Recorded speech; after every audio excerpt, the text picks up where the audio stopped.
Mochileiro Sem Pauta no ar, galera, aqui é o Kainaito. E hoje na bancada para falarmos de choque cultural durante esse mundão. Vamos chamar duas pessoas novas hoje nesse programa, então vamos lá, diretamente da Bahia, de terras de Iemanjá, o que traz o afroturismo para o mundo das viagens. Bem-vindo, Gui Soares Dias. Obrigado, prazer estar aqui com você. E a segunda pessoa nova, que as terras que um dia foram de garoa, que agora é só alagamento, né?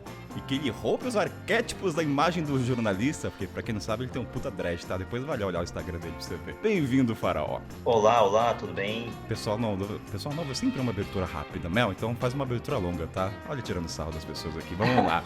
E ela já deu spoiler, né? Diretamente das terras cariocas.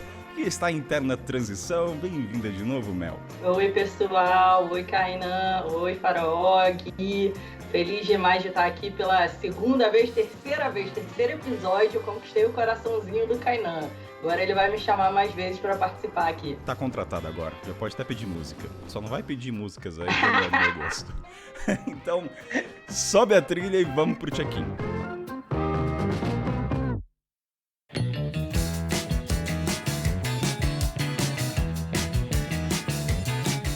Turminha, seguinte, esse episódio está subindo no dia 22 de fevereiro de 2021. E o recado é assim, esse domingo, no dia 28 de fevereiro, às 7h30, eu, Kainan, farei uma live com os ouvintes e será gratuito. Como é que você faz para participar?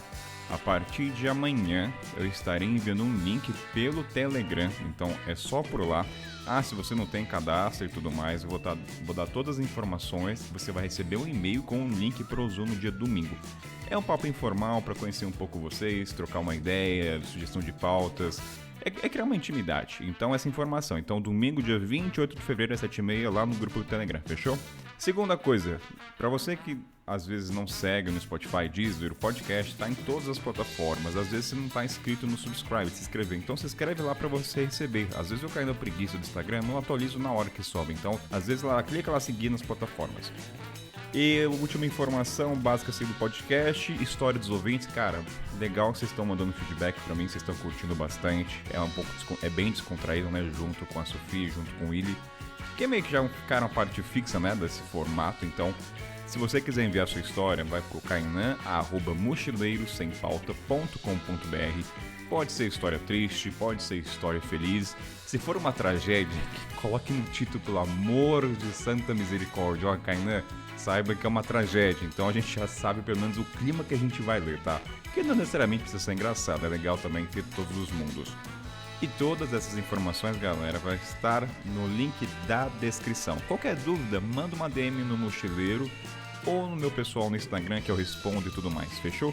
E se você, vamos supor que você não quer estar no Telegram e você quer participar dessa live, só manda uma mensagem também que eu mando um link, não é nada bicho é de cabeça também. Manda uma mensagem, cara, eu quero participar, eu envio pra você, você cadastra lá e você vai receber o link pra chamada, fechado? O outro recado, galera, é o seguinte, muitos ouvintes do podcast aqui nunca fizeram mochilão, o que eu acho sensacional porque é até uma maneira de motivar essa galera a viajar o quanto antes. Então, se você é um ouvinte que nunca viajou e planeja fazer seu mochilão pelo esse mundo aí, duas coisas você precisa para cair na estrada.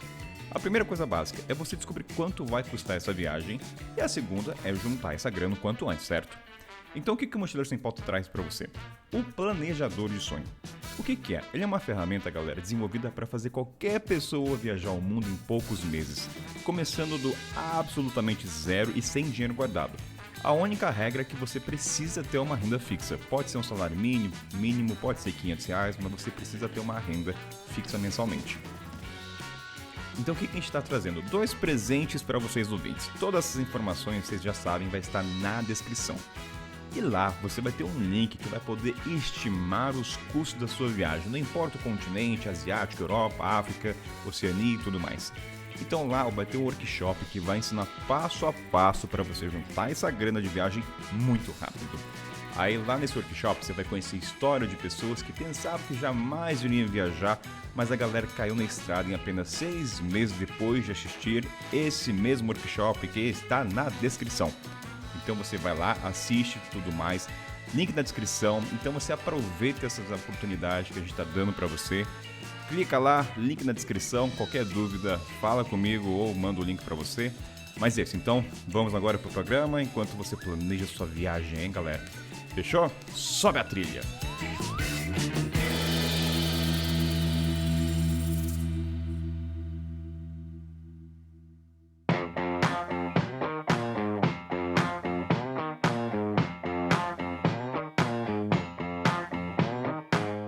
Gui, Mel e Farol. Para começar esse programa, eu acho importante a gente até definir o que é o choque cultural. Antes de a gente começar a falar das coisas que nos chocaram, falar da comida, vestimenta. E eu tava lendo um pouco na internet o que define o choque cultural. Aí eu acho legal cada um falar um ponto de vista que pode divergir também, né? Às vezes não todo mundo concorda o que define o choque. Mas para mim é quando os valores, eles entram em conflitos de cultura entre países. Então se você nasceu numa região e você vai para um outro país, o mesmo comportamento ele difere e é aí que encontra o choque. Então tem que ser um contraponto ao que você aprendeu. Então é diferente de viajar ou ver o diferente. Porque o diferente é diferente por si só. Então ele tem que dar um choque em relação ao que você aprendeu durante a infância. Gui, o que você pensa sobre o choque cultural pra gente começar? Essa pergunta é complexa, né? Eu acho que tem uma coisa da normalidade, né? Do que pra gente é o comum, do que pra gente é referência e que a gente está acostumado. E o choque cultural é justamente essa divergência, né? E eu fiquei pensando agora se alguns viajantes, a gente que é mais viajante profissional, digamos assim, se a gente não busca isso, se a gente também não viaja buscando um pouco esse diferente e esse aprendizado, né, com o outro, porque eu acho que é sempre uma oportunidade de experienciar outras maneiras de viver e outras maneiras de estar, né, no mundo, e se a gente também não busca um pouco isso, apesar de sermos surpreendidos, né, quando estamos na estrada com essas novidades e com essas diferenças no nosso dia a dia. É uma resposta sem dar uma resposta, né? Não, eu acho muito bom que é isso. O Kainan queria me definir no início, ele ficou me perguntando, Melissa, o que eu falo, o que eu falo? Eu falei, cara, fala que é eterna buscadora, e é isso. Eu sou eterna buscadora, e é isso, eu tô em eterna transição porque eu tô eternamente buscando esse diferente, buscando essa quebra de paradigma, buscando esse diferente para me motivar e me emocionar de alguma maneira. E quando o Kainan estava falando o que era choque cultural antes, no bastidor, eu falei para ele que é um impacto. E quando eu digo que é um impacto, pode ser um impacto positivo, como pode ser um impacto negativo. Muitas vezes esse choque, ele me causa uma coisa muito boa. Eu fico emocionada e feliz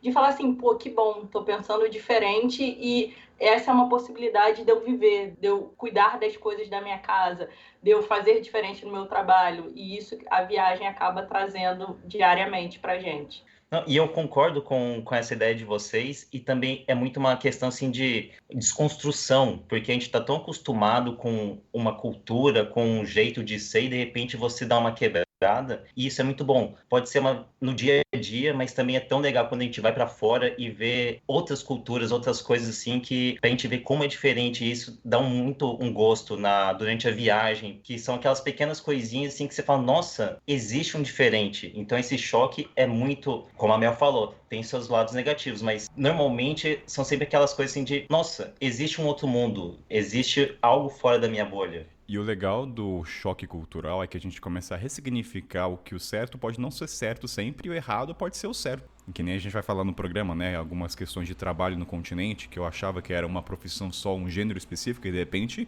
era outro gênero que fazia a função. Mas isso é pro final, eu quero começar esse programa leve, então a gente deu a introdução aqui, o que é o choque pra vocês. Gui, vou começar com você, porque o choque cultural é sempre o contraponto ao nosso cultura brasileira. Você que é um paulistano, vai pras praias, praieiro. A gente falou nos bastidores, né? Sempre o pessoal já conhece, tem a pré-pauta. Falou da questão da praia. Compartilhe esse momento maravilhoso e como é que foi até a atenção dos olhares em sua pessoa. Eu só queria corrigir que eu não sou paulistano, eu moro em São Paulo. Desculpa! Eu ia corrigir, mas eu falei, vou deixar o Gui falar. Não, deixa isso no programa, o host tem que aprender, às vezes erra, faz parte, gente. Vamos deixar assim, então... Tem que estudar os convidados. Não, Mel, que isso? Mas vamos lá. Quer repetir? Quer que eu fale? Não, deixa isso aqui deixa. Ela tá me jogando na cara, depois eu não chamo mais ela, não sabe por quê. Tá, vai ficar na geladeira depois dessa.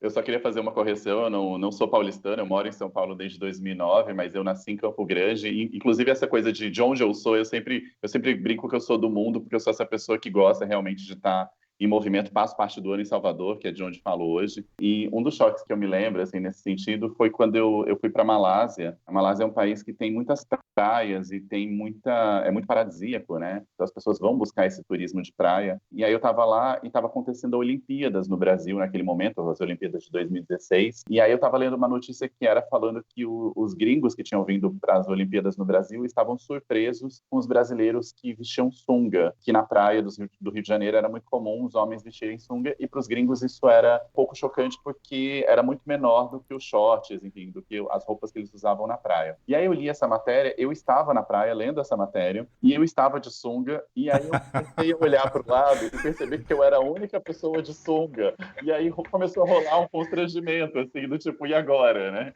E aí eu não tinha muito o que fazer, porque eu tinha ido para a praia passar o dia daquele jeito. E a Malásia, para além de tudo, é um país muçulmano. Então, assim, os homens usam shorts e bermudas pequenas para ir para a praia, mas as mulheres, muitas delas são muçulmanas, elas usam burkini, né? Que é a burca biquíni. Então, muitas delas tomam banho todas cobertas, outras semi-cobertas. Então, é realmente muito diferente, né? Você tá na praia num lugar como esse. E eu não tinha me tocado que eu era a única pessoa de sunga até ler esse material. E aí depois eu comecei a olhar em outras praias que eu frequentava. E realmente, nós brasileiros estamos muito acostumados a usar sunga, mas fora do país, em países europeus, nos países da Oceania, isso não é tão comum. Você acha que o pessoal estava te olhando com um olhar de inveja? Ah, queria usar essa sunguinha? Não posso? Não, só uma pergunta, Gui. Só uma pergunta. Qual era a cor da sunga? Eu ia perguntar isso agora. Por que a cor importa, gente? Era branca, né? Não confundi sunga branca, era azul a minha sunga. Não, é porque, olha só, também tem sungas e sungas. Tem pessoas que gostam de usar sungas coloridas. Aí chama mais atenção ainda. Ela é uma sunga azul discreta, assim, eu não uso, eu ainda não sou tão moderno para usar aquelas sungas mais cavadas, mais sexys e tal, é uma sunga um pouco maiorzinha, assim, 2 dedos para baixo da virilha, assim, então tem uma... Conservador. Eu sou conservador, mas sou conservador para o brasileiro, né? Para essa questão do choque cultural, lá para fora eu era totalmente ousado e estava quebrando todas as regras da praia. Adoro esse programa começando falando da sunguinha e da cor. Sensacional. A gente fala de choque de cultura, achando que vai falar coisa séria, já chega com sunguinha. Sensacional. Até nesse ponto, até na questão da vestimenta, o Farol e Mel, vocês têm alguma coisa atrelada? Eu lembro até que o Gui falou das mulheres, né, que vestem o buquina, não sei qual é o termo agora, esqueci, mas foi um choque de começo, porque o Brasil, queira ou não, se você nunca saiu fora do país, a gente é muito atrelado ao corpo, né? Exibir as curvas, exibir o corpo, biquíni, pequenininho. Então, quando você vai, você percebe que o Brasil, na verdade, foge da curva. Ele que é a exceção aí do caso. E ele que extrapola. E assim, tirando pela média de todos os países, o Brasil realmente, assim, cara, a gente que realmente é o extremo aqui. Então, por isso que a sunguinha ali do Guilherme chamou muita atenção.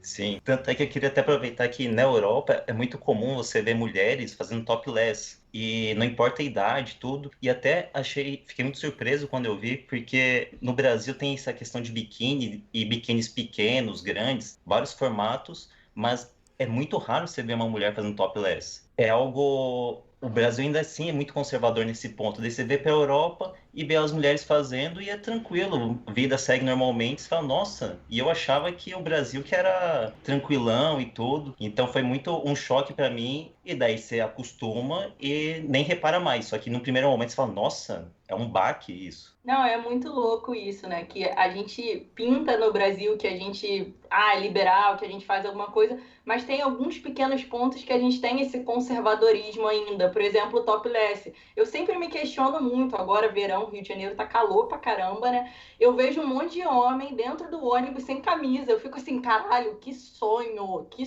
eu estar sem camisa, sabe? Que nunca vai acontecer. Assim, espero que a minha neta consiga isso um dia, porque hoje, né, é impensável eu sair sem camisa, assim, no Brasil, no Rio de Janeiro. Mas você vê homens sem camisa dentro do ônibus aí no Rio? Dentro do ônibus. No Nossa. Metrô é proibido. Metrô é proibido. São Paulo não vai acontecer isso, não. No metrô é proibido, mas dentro do ônibus é super liberado. Nas vans, mototáxis, você vê homem sem camisa. Eu lembro que até a primeira vez que eu comecei a namorar, aí eu ficava na casa do meu namorado e eu ficava assim, pô, mas você anda tanto sem camisa? Porque eu não tinha costume, né? A minha família é só mulher. Somos 4 filhas. E aí a primeira vez que eu fiquei convivendo com um menino muito tempo, que era o meu namorado, eu, caraca, você anda muito sem camisa. Por quê, sabe? Para com isso. É estranho. Era estranho no início. E hoje eu vejo que é normal, assim. Eu só quero fazer uma piadinha que eu preciso fazer o alívio cômico, programa sem pauta, da questão até da fio dental. Quando eu tava na África do Sul estudando inglês, teve uma situação que eu não sabia como falava fio dental. Aí eu pedi para minhas amigas colocarem no Google fio dental em inglês.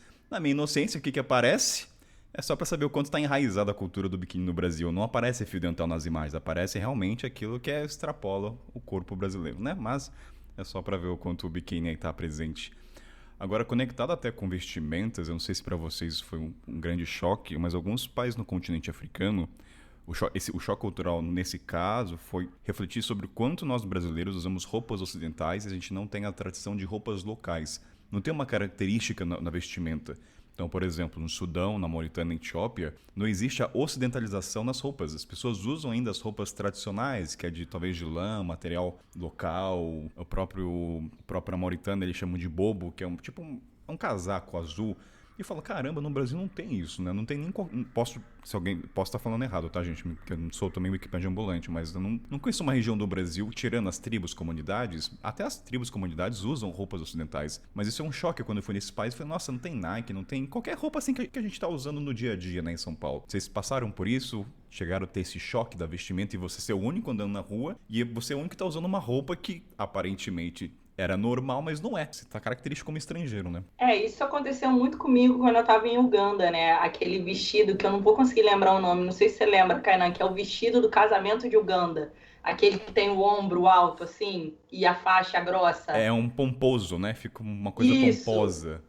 Isso, aí todo casamento, por mais que seja de uma menina da nossa cidade, vai ter esses vestidos obrigatoriamente, nem que seja no início da cerimônia. E eu vi o quanto eles respeitavam a cultura. Hoje em dia, aqui no Brasil, assim, no sul tem até aquelas roupas dos gaúchos, mas fora isso eu não consigo lembrar. E as baianas, né, nas baianas, ou de escola de samba, que também tem uma roupa muito característica. Mas aqui no Brasil, no Rio de Janeiro, eu não consigo ver uma roupa característica do Rio de Janeiro. Mas só uma dúvida que eu tenho, Mel, e o Gui pode responder que tá na Bahia. As roupas baianas, estou falando aqui baseado em estereótipo, tá? Sem fundamento, mas é muito voltado na questão tradicional, folclórica, cultural. Não sei, eu não consigo imaginar uma pessoa local no dia a dia vestindo aquilo. A não ser mulher que vende pro turista, um acarajé, não sei, o Gui pode até me corrigir. Até um último complemento na Etiópia, que lá é muito presente as roupas. E aí o cara falou assim, a partir do momento que a China se apresentou no país, houve essa ocidentalização, porque até nos anos 90 ninguém usava roupa estrangeira.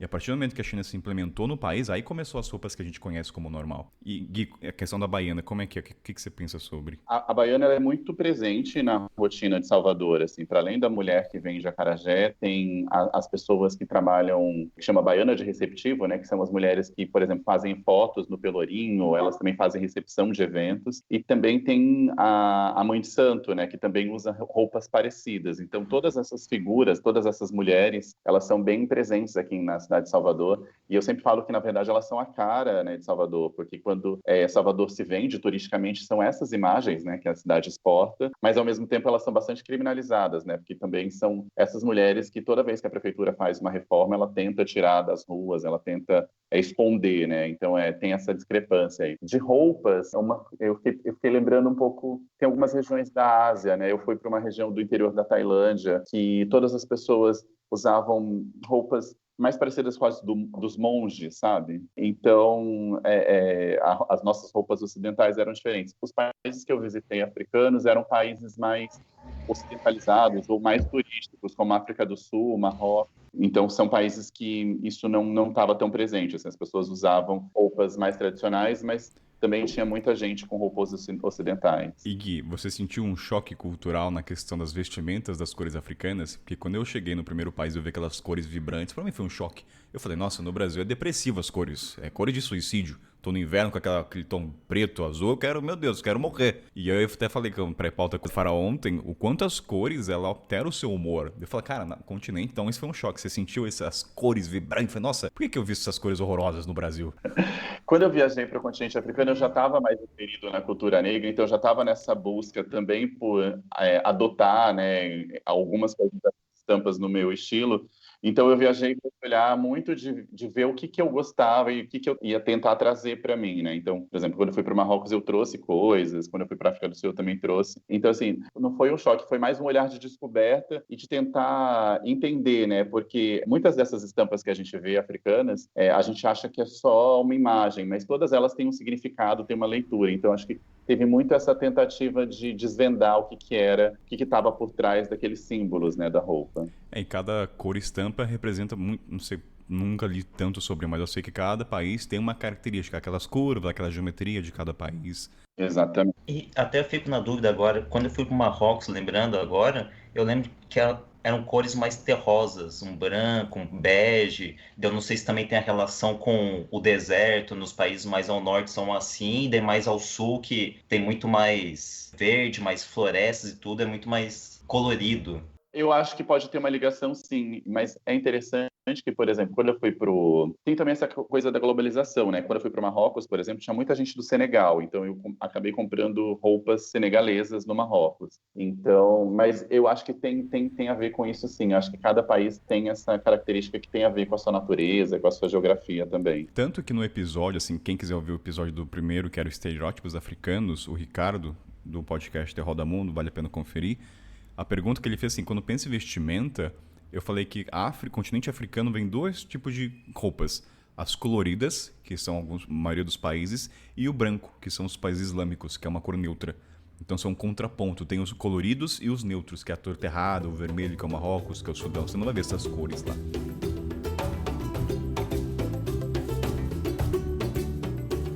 Mas é uma pergunta, Gui. É porque vocês não estão vendo, eu tô vendo o Gui. O Gui tá com uma blusa super colorida. Eu, quando voltei do continente, eu trouxe algumas roupas que eu fiz lá e alguns tecidos. Eu consigo me sentir muito confortável amarrando no cabelo, mas eu me sinto muito desconfortável ainda de usar um vestido com estampa africana. Eu trouxe um, eu ainda não usei desde que eu voltei, e eu queria saber como que foi pra você, assim, voltar e usar aqui. Eu não me sinto confortável ainda.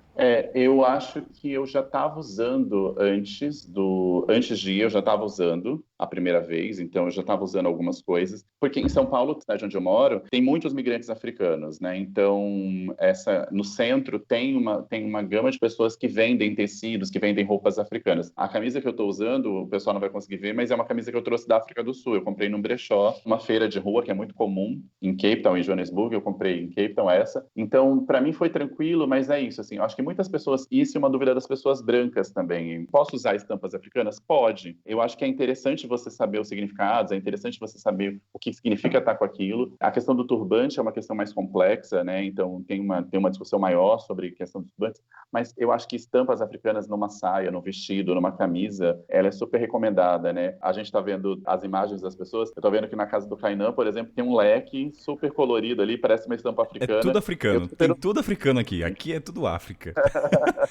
Mas sabe o que me fez pensar agora, Gui, da questão da vestimenta, que a Mel fez a pergunta? Eu não sei se o brasileiro, na grande maioria, não usa as estampas africanas, porque talvez, isso é um pressuposto meu, vai atrelar muita festividade, festa, não vai trazer uma imagem, tipo, ou você é artista, né? Tipo, se você olhar a roupa do Gui aqui, é tudo florido, maravilhoso, o cara vai falar um artista. Esse cara não é um empresário, e carregando até um arquétipo, né? Totalmente errado, mas é assim. Então talvez o cara não... Eu tenho uma bermuda só com as estampas. Então assim, eu chamo a atenção só de usar ela. E às vezes eu não quero essa atenção. Às vezes eu quero passar. Então assim, você usar estampas africanas no Brasil é você querer atenção pra você. Não que você queira atenção, tá, gente? Não é uma consequência, eu quero dizer. Aqui no Rio, se você for nos sambas, é porque eu voltei na pandemia, eu ainda não fui num samba. Mas eu vejo os vídeos, tá todo mundo usando estampa africana. Todo mundo mundo, com várias estampas dessa que eu trouxe pra mim, que tá nos meus turbantes e tal. Mas, por exemplo, ir pro escritório com um vestido africano, eu acho que não é natural ainda. Eu acho que ainda tá em processo, assim, eu não sei. Eu sinto isso também, Mel. É que assim, como eu circulo muito em São Paulo, num quadrado mágico ali que eu chamo do centro, de conviver em lugares de cultura negra, em Salvador e no Rio, isso é muito comum. Mas quando eu fui para Campo Grande com uma estampa africana, Campo Grande no Mato Grosso do Sul, eu percebi que eu chamava muito a atenção, era quase como se eu fosse um ET. E aí eu percebi que não era tão comum isso, que pra gente que mora nessas cidades e que frequenta lugares de cultura negra já virou comum. Então, essa coisa da roupa, ela chama mais atenção dependendo do contexto onde você tá, né? Agora, Gamer, você imagina o nosso querido Faraó com esse dread, que é grande pra caramba, com uma roupa africana. Só imagina, tá? Vou deixar isso pros ouvintes. Você imagina qual é a imagem que ele passaria. O dread em si já passa muita informação, às vezes distorcido ou não. Agora imagine com uma roupa africana. Então, fica só pros ouvintes aí, imagética. Sim, e muitas vezes eu trabalho numa redação, muitas vezes eu vou de camisa, não é obrigado a ir de camisa nem nada, mas eu vou mais social só para mostrar, olha, eu também sei me vestir, também ser profissional, porque realmente passa uma visão assim de quem é algo não profissional, algo mais desleixado. Eu mesmo, se eu vou de bermuda e dread, que não tem como tirar o dread, então tem que ir de calça, daí sim é o moleque. Então olha lá o Instagram do Wesley, do Faraó. Eu sempre vou errar, desculpa, Faraó, mas só pra vocês entenderem o que a gente tá falando.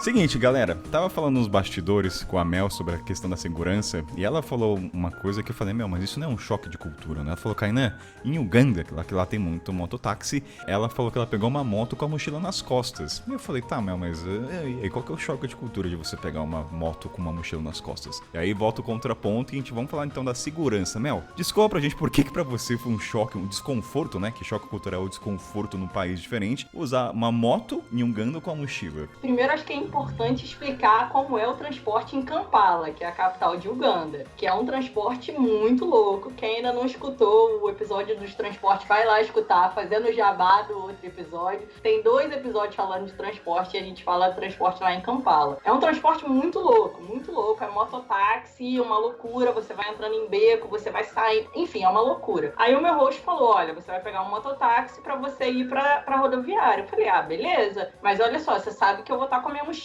com tudo, né? Vai estar minha mochila, meu computador, minha mochila de ataque, tudo. Aí ele, não, é tranquilo. Cara, eu fiquei com medo de levar minha vida inteira naquela moto, porque qualquer pessoa que passasse naquelas vielas poderia puxar minha mochila. E aqui no Rio de Janeiro é muito normal isso, as pessoas puxarem as coisas, sabe? Aqui no Rio de Janeiro, se você estiver dentro do ônibus com o celular, perto da janela, a pessoa pula na janela e pega o teu celular. Então imagina eu com minha mochila, que, tava a minha vida ali, eu já tava 1 ano e meio viajando, eu acho, e eu entrando nesses becos, vielas, lotadas de pessoas, lotadas de outras motos, qualquer pessoa poderia puxar, sabe? Então, pra mim, foi um choque muito grande andar com a minha mochila de moto dentro de Kampala. E aí o motorista falou assim, não, Melissa, fica tranquila. Melissa não quer nem saber meu nome. Ele, não, Muzungu, fica tranquila. Muzungu é pessoa branca, né, em Swahili. Ele, não, Muzungu, fica tranquila, não tem nada demais, não. E aí eu passei batida, assim, mas foi bem, eu fiquei bem ansiosa nesse trajeto. A questão até do choque é da desconstrução, né? Até o ponto de você sentir confortável e entender que ali você não vai estar correndo perigo com furto. Isso. O Gui e o Faraó, eles foram pro Marrocos, e aí eu vou linkar, e aí vocês compartilham se vocês passaram por isso. Lá eu viajei com a minha mãe. E constantemente lá, pra quem já foi pro Marrocos, em festa, tem umas vielas que é uma rua sem saída, não tem, é uma reta. E minha mãe, em dado momento, ela tava com receio de entrar nessas ruelas, porque no Brasil você aprende que se você entrar nesses lugares, é uma chance, sim, beco de furto, né? Então, assim, falei, mãe, relaxa, é seguro, ninguém vai... Não tem pra onde correr. Você entrou ali, meu filho, você vai ter que voltar. E voltar, fudeu. Se correr o bicho pé, ficava com o chucome. Então, como é que, Gui, o Farol, como é que foram pra vocês? Vocês tiveram esse desconforto no começo, por estar tão enraizado na nossa cultura dos becos? Foi muito interessante. Eu senti isso em vários países, assim. Quando eu fui pra Malásia, eu fiquei... Na viagem que eu já citei, eu fiquei num hostel que ele era num beco, numa rua escura, assim, perto da praia. Então, não tinha nada muito em volta. E aí, eu sempre perguntava... eu perguntei muitas vezes para as pessoas se era seguro aquele caminho, e as pessoas me diziam que sim, e apesar delas me dizerem que era seguro, eu sempre ficava desconfiado, porque a gente no Brasil sabe os perigos, né, que a gente corre aqui andando à noite em lugares mais desertos. No Marrocos foi a mesma coisa, né? São muitas vielas, muitos bequinhos, e sempre dá esse medo, né? Mas é interessante porque, assim, depois de eu passei um ano viajando, né, em 2016, e nenhum dos países pelos quais eu passei tinha esse risco que a gente tem no Brasil de uma pessoa chegar com uma arma e roubar o seu celular. O risco do furto existe em todos os países do mundo, inclusive nos europeus, nos Estados Unidos, mas esse risco da arma, ele não é tão presente quanto ele é no Brasil. E aí eu lembro que quando eu voltei para o Brasil, qualquer pessoa que andasse atrás de mim na rua, eu achava que ela queria me assaltar. Eu voltei ainda com medo exacerbado por ter passado tanto tempo em zona, porque primeiro você se acostuma, né, a estar num lugar que não vai ter isso, e aí quando você se acostuma, a sensação de segurança é muito bacana, né, tipo, ela né, você anda na rua muito mais tranquilo e muito mais livre. E aí quando você volta, que você tem que voltar a ficar tenso, né, com quem está atrás de você, se você está numa rua escura, se você está numa rua vazia, pequena,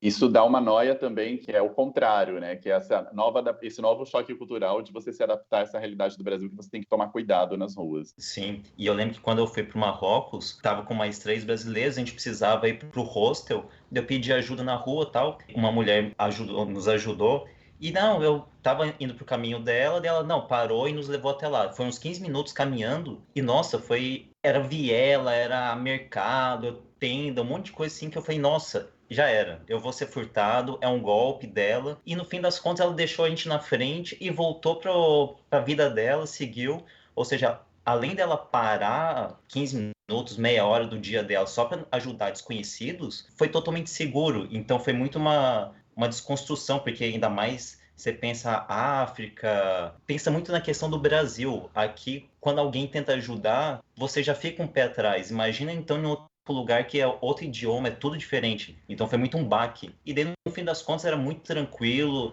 cidades pequenas também, tudo muito suave, assim, mesmo tendo vielas, era muito... A sensação de segurança era muito melhor. Não, e o melhor é que vocês dois, homens, falando isso. Imagina eu, mulher, sozinha viajando. Eu tinha um medo de entrar em beco, que eu falava assim, puta que pariu, vou ser estuprada, vou ser assaltada. Eu ficava muito receosa no início, mas eu acho que o Farol trouxe uma coisa muito legal, que isso aconteceu muito no continente africano, de quando você vai pedir ajuda, a pessoa pega no teu braço e fala, vem cá que eu vou te levar. E aí eu lembro que eu falava assim, esse cara vai me raptar, eu vou perder um rim agora. E nada, o cara só pegava no meu braço, me levava onde eu tinha que chegar, e só isso, não pedia dinheiro, não pedia nada, ele só queria me ajudar, sabe? Isso aconteceu muito comigo no continente. E até uma coisa que, quando tava no Marrocos, porque é assim, abordando um outro homem aqui, pra tirar dúvida, você fica com um certo receio. E lá eu pegava e ia direto nas mulheres, perguntar, oi, me ajuda, tal, e elas ficavam quietas, elas ficavam retraídas. Por quê? Porque é uma religião diferente. Então não é comum um homem abordar uma mulher. E eu ia nisso pra pensar, não quero ser passado a perna aqui, não quero que um cara venha e me dê um golpe. Ou seja, no Brasil, no seu ponto de vista, não no seu ponto, né? Mas o homem é que carrega essa imagem do golpista, né? Mulher nunca vai dar o golpe. Exato. A mulher passiviza, então, né? Você, mulher ouvinte, fica tranquila que você nunca vai passar essa imagem, tá? Então pode... Não, mas então, isso é dica pros ouvintes. Eu também faço isso. Mulher viajando sozinha vai pedir informação, só peça para a mulher. Isso é dica, gente. Quem tá ouvindo, tá viajando sozinha, peça informação pra mulher, não peça pro homem. Você me fez lembrar de uma coisa que nem tava aqui anotado. Ruanda, na fronteira com o Congo, foi o único país onde as mulheres, as pessoas que trabalhavam com câmbio, né, na fronteira eram mulheres. Aí eu perguntei, nossa, mas eu nunca vi, por que as mulheres? Eu quero falar, porque as mulheres são confiáveis. Eu falei, olha só, gente, Ruanda é um país super desenvolvido no continente africano. Vai lá visitar, tecnologia. Então, assim, o quanto isso reflete até na questão do câmbio na fronteira, mulheres. O cara falou, porque se for homem, tá fudido, vai querer ganhar em cima, então a mulher é honesta ali na questão do câmbio. Então eu fiquei chocado. Não, a minha questão é porque, assim, o homem pode estar de maldade comigo, pode querer alguma coisa relacionada à sexualidade. Aí por isso que eu prefiro pegar mulheres. Sim, não quis fazer uma analogia, eu só dei um outro contexto do choque da questão de ver uma mulher no câmbio, porque até dá pra conectar com questão de gênero e trabalho, né? O programa é sem pauta, mas a gente vai linkando aqui que tá tudo na minha frente. Mas a questão, continente africano, um dos maiores choques que eu tive foi ver que a maioria dos costureiros eram homens E não tô nem falando da Itália, que na Itália tem essa fama, né, dos homens, mas é um outro contexto. Ali eu tô falando no diário, né, de costurar, fazer remendo. É um homem que fazendo costura. Eu falei, caraca. Então eu sempre carreguei essa informação que costura era uma profissão atrelada à mulher. Podia ter homem, tá? Mas em grande maioria. Não tô dizendo que homem não possa fazer. Mas é um estereótipo que eu carregava. E ainda hoje não, com certeza depois disso. E o mais chocante foi em Guiné-Bissau. Só foi lá, não vi outro país. Porque quem faz as unhas das mulheres eram os homens. E eu falei, uou, aí deu aquele tilt assim, do certo e errado. Não que é certo e errado, tá, gente? Não vai entender. O ouvinte já conhece o podcast, mas assim, eu nunca vi, de verdade, eu fiz uma trajetória, eu nunca vi um homem fazendo unhas. Pra mulher, né? Não o homem fazendo a unha dele, mas ele sentado ali fazendo as unhas. Então o choque pra mim na estrada foi muito aos trabalhos que eram atrelados a gêneros. Vocês tiveram isso, Gui, Faraó, Mel, alguma profissão que vocês achavam que era atrelado e de repente... Esse exemplo que você trouxe em Uganda, no Quênia, eu fiquei realmente muito chocada, assim, porque também para o pessoal entender, quando faz unha, não é que tem um salão, não. É o cara carregando uma régua com esmalte e aí ele vai passando. Você no ponto de ônibus, ele vai passando. Fazer unha, fazer unha, fazer unha. E aí eu primeiro fiquei assim, me deu um choque. Eu falei assim, cara, ele vai fazer unha assim na rua? É isso mesmo? Elas pintam a unha na rua. E que eram homens oferecendo. Porque uma coisa que eu descobri, que cutilar a unha é uma coisa do Brasil. É uma coisa de brasileiro. Então, para cutilar a unha tem todo um processo, né? Que você tem que esterilizar o alicate, você tem que esperar a cutícula amolecer. Então é todo um processo. Lá, como eles não cutilam a unha, é só realmente pintar, faz ali no ponto de ônibus mesmo. O cara passa com a régua, oferecendo, e aquilo ali para mim foi muito diferente. Por conta de duas coisas. Por ser um homem oferecendo o serviço e por ser rápido o serviço. Que era ali, papum, vamos fazer. Não tem essa de sentar e tirar o dia no salão igual no Brasil, sabe? Essa questão de costura, na Bolívia também, homens também trabalham com isso. E no Brasil é muito comum, assim, é uma coisa que é passada de mãe para filha, a avó ensina, bordado e tudo. Então causa um baque você ver homem costurando. E no fim é algo muito tranquilo, você tem que saber manusear lá a ferramenta, lá a máquina de costura, mas é muito tranquilo isso. E outra coisa também que essa parada de profissões, eu vejo como na Europa, nos Estados Unidos, em tudo que é lugar, assim, é muito mais difícil ter uma empregada, que nem tem no Brasil, ou babá até tem um pouco mais, mas mulher que vem na tua casa limpar, diarista, empregada, é algo muito brasileiro. Não sei também se vocês que passaram pela África, pela Ásia, a minha experiência foi mais na Europa, quando falava, causava um certo estranhamento, saber que tem alguém que ganha vida vindo limpar a sua casa, sendo que são suas coisas, porque outra pessoa vem limpar. Gui, você quer falar da babá, que eu acho que está conectado com a questão da escravatura? Tem uma coisa ligada com isso? Tem total ligação com isso. Esse é uma herança, né, que a gente tem, e 80% das pessoas que trabalham com emprego doméstico são mulheres negras, né, então a gente tem um número muito alto ainda dessa herança, né, e a gente tem gerações inteiras que foram herdando, né, essas profissões das suas mães, das suas avós, e eu acho que isso ainda é uma coisa que nós brasileiros precisamos evoluir, né, e quando eu falo nós, assim, em algum momento, eu sou filho de uma empregada doméstica, em algum momento eu já tive diarista, e em algum momento eu entendi que eu não queria alimentar esse ciclo, e hoje, por exemplo, eu limpo a minha casa, eu faço meu trabalho doméstico, e acho que todos nós podemos não só fazer o nosso trabalho doméstico, mas também fazer com que essas mulheres que têm esse tipo de trabalho possam desenvolver outras qualificações, né? Nessa questão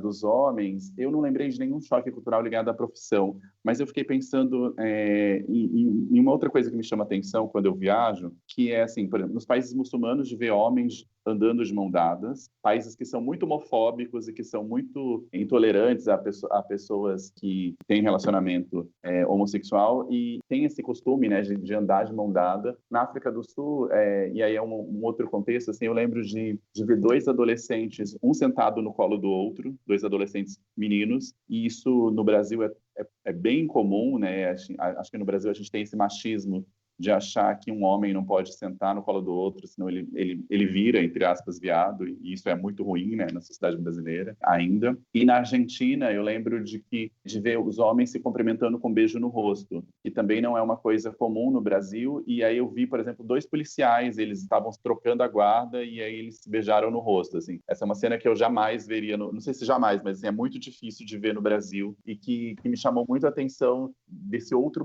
modo de se comportar, né? E e nem por isso são países que deixam, infelizmente, né, não deixam de ser machistas, não deixam de ter comportamentos que são retrógrados, mas que têm essa evolução em alguns aspectos, né? Não, duas coisas que vocês falaram. A primeira, Gui, babá é uma palavra, eu acho que é legal pontuar isso, é uma palavra que não vem nem do português, não é? Vem de um idioma de Angola. Eu só não me lembro qual é o idioma, não consigo lembrar agora. Que veio dessa herança que a gente tem dessa era escravista aqui no Brasil. Uma coisa que o Faraó falou da questão de na Europa não ter também diarista. Muitas pessoas no Brasil também têm diaristas por conta do tempo, que a gente não tem muito tempo, a gente tem uma vida muito acelerada, e aí acaba não tendo tempo de limpar a casa. E aí, por isso, contrata alguém para limpar e tal, mas eu tô no momento exatamente igual o Gui, tô tentando quebrar essa questão de ter uma diarista e tô arrumando tempo para limpar a minha casa. E voltando com relação uma profissão, eu na Ásia, eu vi muitos homens também, na África eu vi também, Kainan, eu lembro que eu andava, eu via na rua, porque no continente africano é muito engraçado, que os caras costuram na rua, e aí ficava um monte de homem com máquina de costura que eu falava assim, caramba, que diferente, eu realmente nunca tinha visto um homem manejando uma máquina de costura, mas eu lembro que na Ásia eu achei muito diferente, que eu vi muitos homens nas lojas para fazer terno, tipo alfaiate, sabe? Lá tem muito, muito, assim, em cada esquina. Aí, o primeiro choque para mim foi primeiro vender terno em cada esquina e ser muito barato. Era muito barato. Era absurdamente barato. Eu juro que eu pensei, falei assim, cara, eu acho que eu vou fazer um terninho para mim. Nem precisava de um terninho. Eu nem precisava de um, sabe? Só que eu falei, caralho, tá tão barato. Tipo, era $10, $20, um terninho de um alfaiate. E aí, isso foi um choque meio cultural, porque aqui no Brasil é muito caro, né? O valor associado de um terno é absurdo. Lá na Ásia, não, é muito barato. E aí eu vi o quanto eles não valorizam tanto a costura, né? A costura, a alta costura lá é muito barata.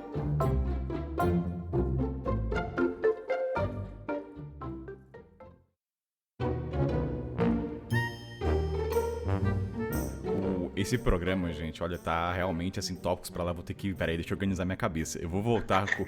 Olha, nunca aconteceu isso, a gente falou do gênero, mas tinha que falar, mas tudo bem, o programa aqui na edição fica uma maravilha. Eu quero comentar que o Gui falou da questão da demonstração de afeto entre homens. Foi no Zimbábue, foi o primeiro lugar que eu fiquei no vilarejo. E lá, por fato de ser estrangeiro, tem uma intimidade maior, né, de querer se aproximar. E os homens davam a mão pra mim, assim, de entrelaçar os dedos, fora, sabe? Não é mãozinha assim, é entrelaçar. Eu lembro que no começo me incomodava demais. Mas eu depois refleti o porquê. Não era a questão das pessoas acharem que eu era gay ou não, longe disso. Mas eu entendi depois que era o medo de as pessoas talvez me machucarem, porque em São Paulo tem ataques homofóbicos. Então eu não sabia muito bem como era a percepção de dois homens andando na cidade. Falei, puta, as pessoas vão olhar pra mim, vão falar que eu sou um casal e vão querer me bater, eu tô fudido. Então demorou pra... E depois, assim, vários outros países eu dava a mão tranquilo, assim, de chacoalhar, sabe, fazer balancinho. Isso depois, mas o Zimbábue foi o primeiro em contato com isso. Então demorou pra eu desconstruir a imagem das pessoas sobre dois homens de mãos dadas, sabendo que não seria perigoso. Então é só um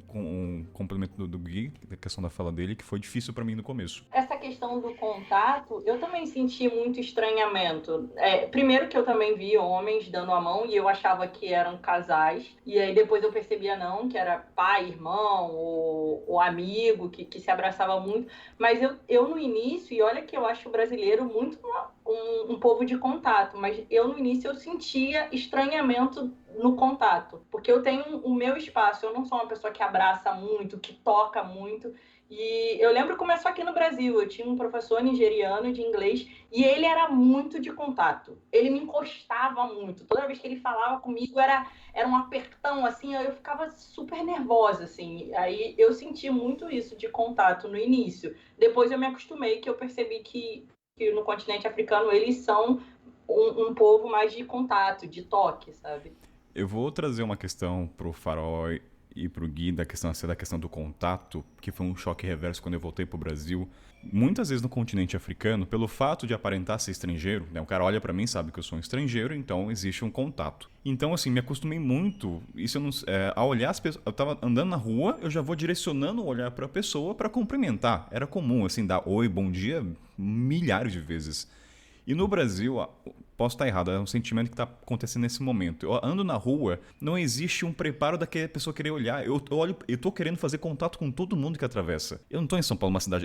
gente, entenda assim, não tô no metrô, tá? Mas é uma rua que passa um ou dois, não é aquele conglomerado. Então eu sinto a ausência do contato visual para cumprimentar. Comparação com o que eu vivenciei, não sei se pro Gui e pro Faraó, se sentiram isso no retorno, se o brasileiro por si não tem esse hábito do contato para cumprimentar, ou é pelo fato de aparentar ser estrangeiro, não sei. Eu acho que depende da cidade que você tá. Se é cidade grande, cidade pequena. Porque cidade do interior ou um bairro, assim, às vezes acontece de ser muito mais fácil ter esse contato. Porque você já conhece a pessoa, daí se alguém é o estrangeiro ali, daí rola também esse cumprimento. Mas cidade grande, tipo, eu moro em São Paulo, no centro, mas não é todo vizinho. Eu dou bom dia para todos os vizinhos, mas não são todos que respondem. E eu fico extremamente incomodado. Eu dou oi, bom dia, a pessoa fala, mandou um abraço, a gentileza. E é o vizinho, mora no meu prédio, tá no elevador. Eu fiquei pensando nisso, assim, aqui em Salvador é muito comum as pessoas se olharem, se cumprimentarem, e aí é engraçado porque assim, não é nem boa tarde, nem boa noite, é boa. Então você passa, fala boa. É tipo o caipira do interior falar aô. Oh. Eu adoro isso.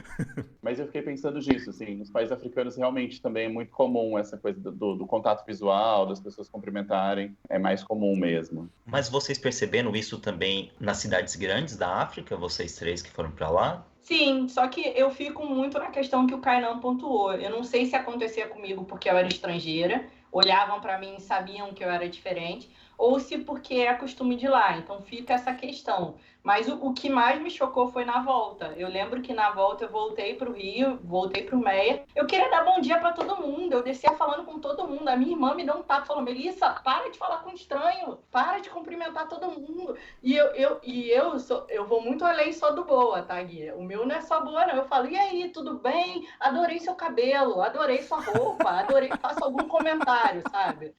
Eu tenho essa. Vocês não estavam escutando aqui, o Gui, ele tá num lugar que tem um chapéu. Eu já comentei do chapéu dele. Eu sou naturalmente essa pessoa que comenta. Não, Mel, o que tá escrito no chapéu? Tem que falar pros ouvintes, é uma coisa maravilhosa. Tá escrito plena. Eu achei maravilhoso. Eu falei, caralho, plena. Estou me sentindo plena conversando com vocês hoje, gente. E eu sou essa pessoa. E aí, quando eu voltei pro Rio, eu vi que eu tinha que me podar, sabe? Eu tinha que... Segura, não é bom dia para todo mundo, até porque as pessoas fazem igual o Faraó falou, não respondem, simplesmente. E é uma coisa que é estranho porque é criado isso, porque criança faz isso, cumprimenta todo mundo, dá bom dia e tal, e adulto cumprimenta a criança. Porque, tudo bem, mas quando vai crescendo, daí já começa a ser podado. Não é assim, é estranho, não fica falando com estranho. Ganha o adjetivo de é uma pessoa dada.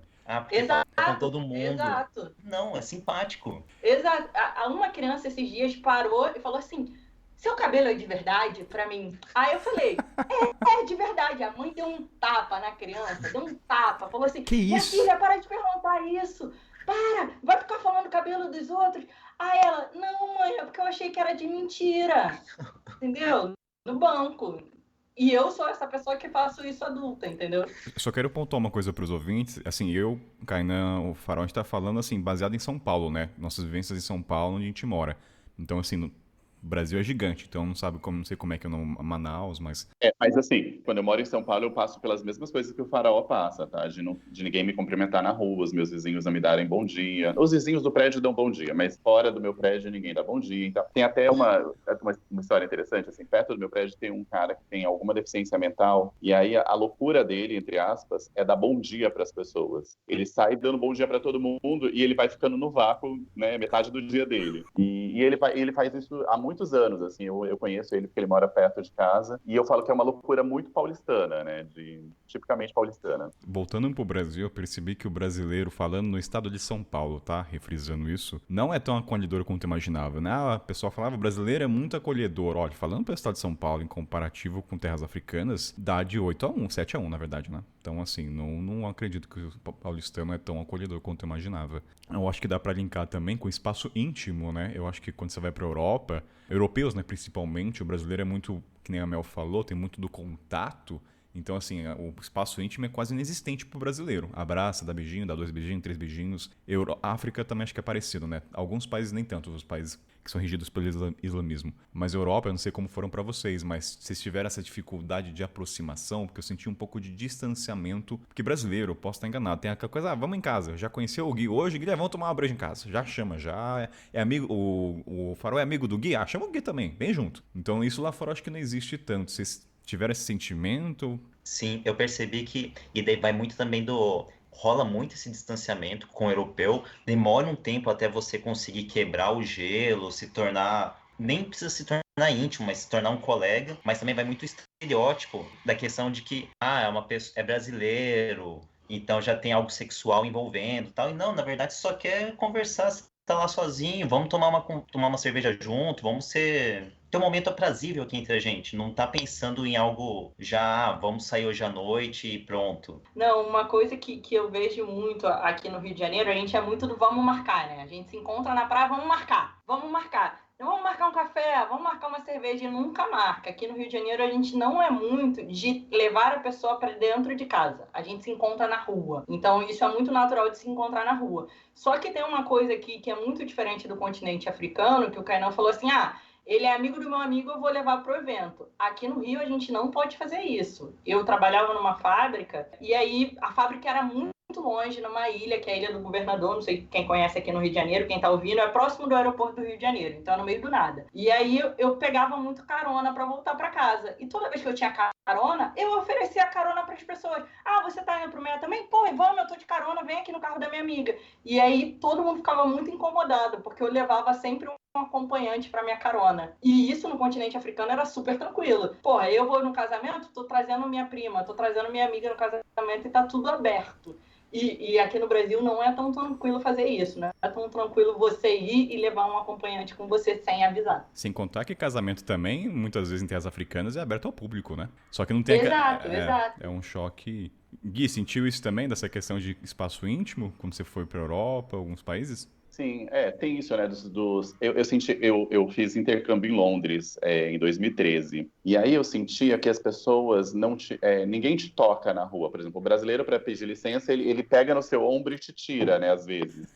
Ou esbarra em você e tal. Eu percebi uma coisa que a gente é um pouco mal educado, que a gente está o tempo todo, por exemplo, disputando lugares, principalmente quem é de grandes cidades. Então, por exemplo, você está no metrô, você vai entrar na escada rolante. Tem uma pessoa do seu lado, você vai andando para ir primeiro que a pessoa. Ou no supermercado, na fila do supermercado. E eu percebi eles muito educados e sempre deixando eu ir à frente. E aí, em algum momento, eu parei e falei, eu não tenho tanta pressa assim, eu também posso ser educado, eu também posso, né, ter essa gentileza.